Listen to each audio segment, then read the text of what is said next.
Open your refrigerator and look at what is keeping it cold. A compressor, a sealed loop of chemical refrigerant, a motor that hums day and night, and a cord running back to a meter on your wall that charges you for every hour it runs. That machine is the single most power-hungry appliance in most homes, and the moment the power goes out, it becomes a warm plastic box, and everything inside it starts to spoil.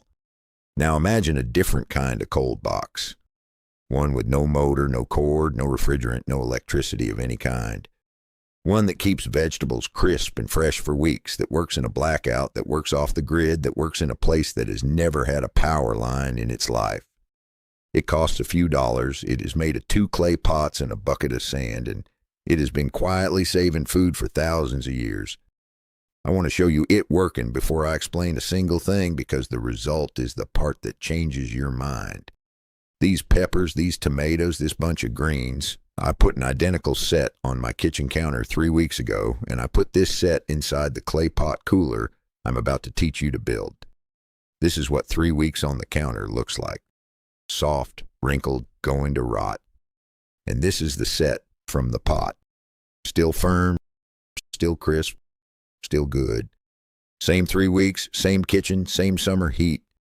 The only difference is that one set spent those weeks inside a cooling device that used no electricity at all.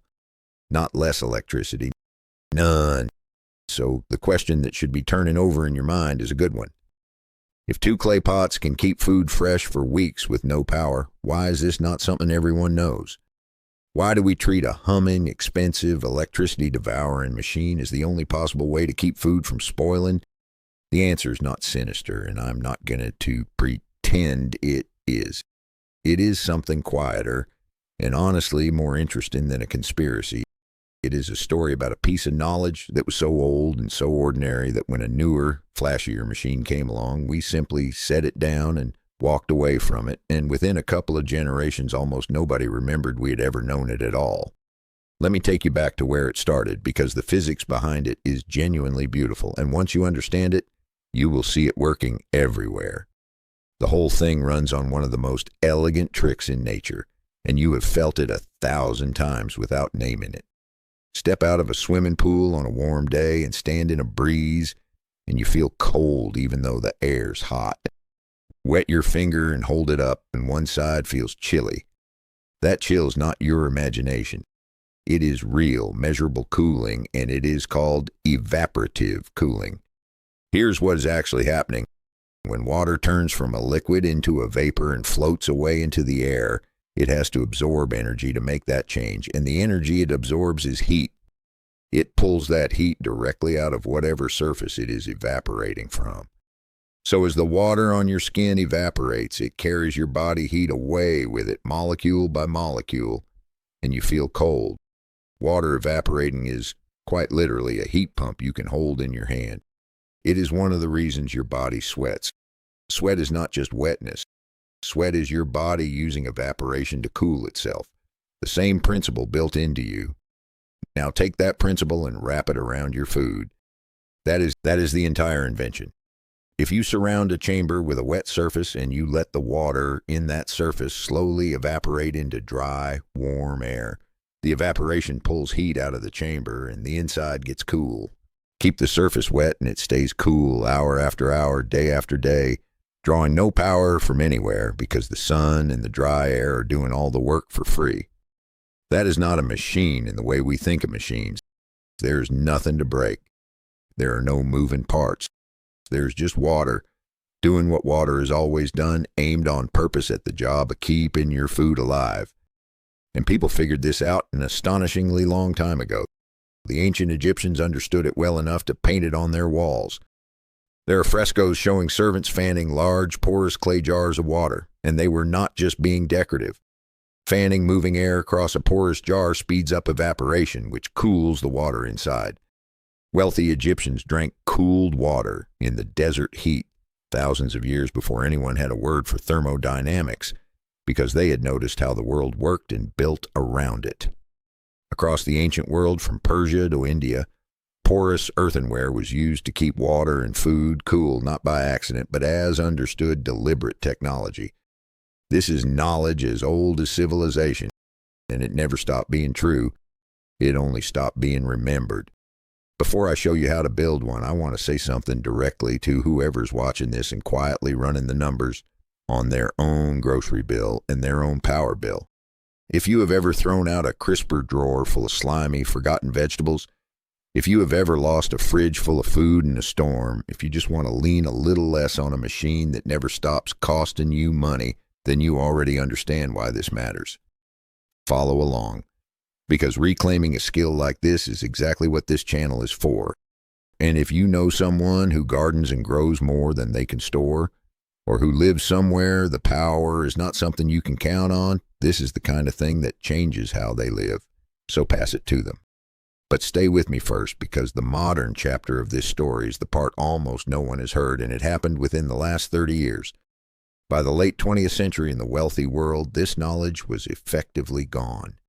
Refrigeration had arrived, and it was genuinely wonderful, and once every kitchen had a humming white box, there was simply no reason for an ordinary family to remember how a clay pot could keep a cucumber fresh.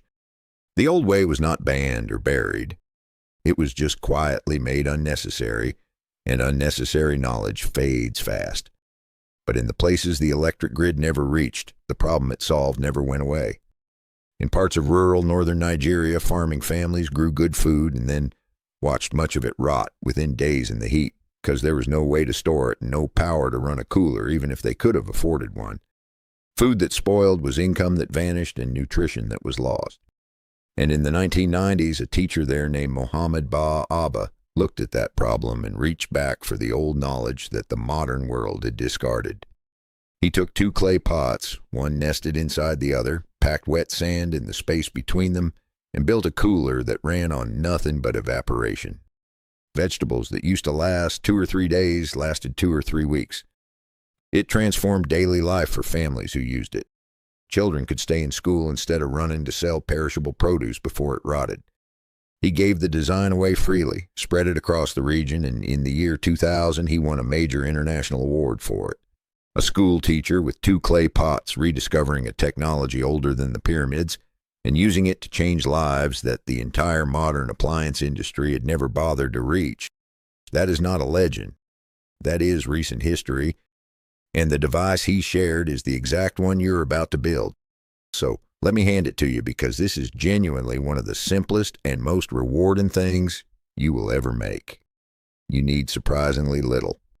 First, 2 unglazed terracotta pots, the plain reddish clay kind sold cheaply at any garden center, one noticeably smaller than the other so that the small one fits inside the large one with a gap of an inch or 2 all the way around. The word unglazed matters enormously, so let me stop on it. The whole device works because water can seep slowly through the clay wall and evaporate off the outer surface. A glazed, painted, or sealed pot has that surface plugged and water cannot pass through it, and the cooling will not happen.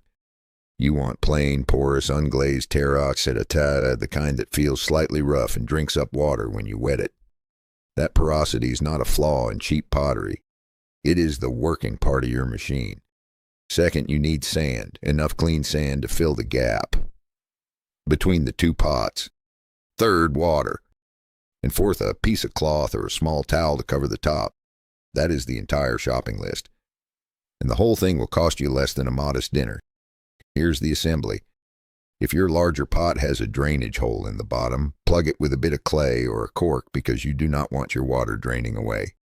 Pour a base layer of sand into the bottom of the large pot, then set the smaller pot down inside it centered so the rims are roughly level. Now fill the gap between the 2 pots completely with sand, packing it in all the way around until the space is full right up near the top. Then take your water and pour it slowly into the sand, all the way around until the sand is thoroughly soaked and saturated. You will actually see and feel the outside of the large pot begin to darken and grow cool as the water works its way through the clay. Put your vegetables and fruit inside the small inner pot. Drape the damp cloth over the top to slow evaporation from the opening and keep the air inside still and cool, and set the whole thing somewhere dry, shaded, and open to moving air. That is it. You have built a refrigerator that runs on physics. The one thing it asks of you is simple. Keep the sand wet. once or twice a day, depending on how hot and dry your climate is.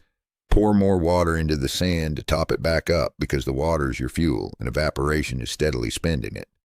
That daily splash of water is the entire maintenance. No cord, no compressor, no repairs, no bill. Now I owe you complete honesty about what this device is and what it is not, because a build like this only earns your trust if I tell you its limits as clearly as its powers, and there are real ones. The first and most important is climate. This is evaporative cooling, and evaporative cooling only works well when the surrounding air is dry.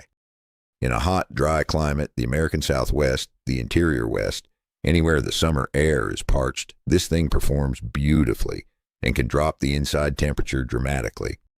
In a hot, humid climate, the Gulf Coast, the deep Southeast, a muggy summer, anywhere, the air is already so full of water that very little more can evaporate, and the cooling effect is weak.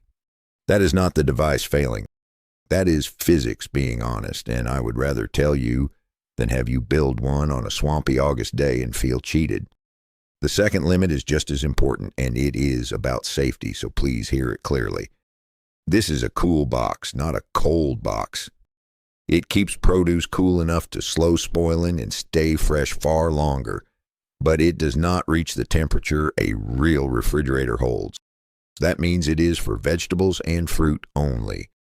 Do not store raw meat, do not store fish, do not store milk or soft cheese, or anything that can grow dangerous bacteria when it is merely cool instead of properly cold. Those foods need true refrigeration for safety, and this device cannot and should not replace it. Used for what it is meant for, keeping your garden produce and your fruit fresh far longer than a counter or a warm kitchen ever could, it is remarkable.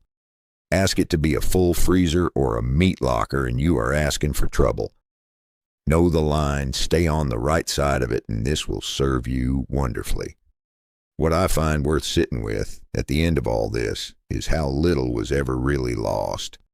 The physics that cools these pots is the same physics that cooled an Egyptian's water jar, and the same physics that cools your skin when you step out of a pool. It was never a secret. It was never even complicated. It was just set aside quietly when a machine came along that did the same job at the flip of a switch. And in trading up to that machine, we handed away a small piece of self-sufficiency without quite noticing we were doing it. Getting it back does not require you to give up your refrigerator. It just puts a second option in your hands, one that keeps working when the power does not, one that costs almost nothing, one that reconnects you to a line of ordinary, clever people that runs from an Egyptian potter to a Nigerian schoolteacher to you, standing in your kitchen, watching the outside of a clay pot turn cool under your palm. If this opens something up for you, the best thing you can do is not keep it. Show it to the gardener who grows more than they can eat, the family in the place the grid forgot, the friend who wants to lean a little less on the machines that never stop billing them. A thing this simple only stays alive if it keeps getting handed forward. The Egyptians knew it. A schoolteacher brought it back. Now you know it too. So go find 2 clay pots, fill the space between them with wet sand, and keep your food alive with nothing but water and air. Build it, fill it, and keep this old, quiet piece of knowledge moving.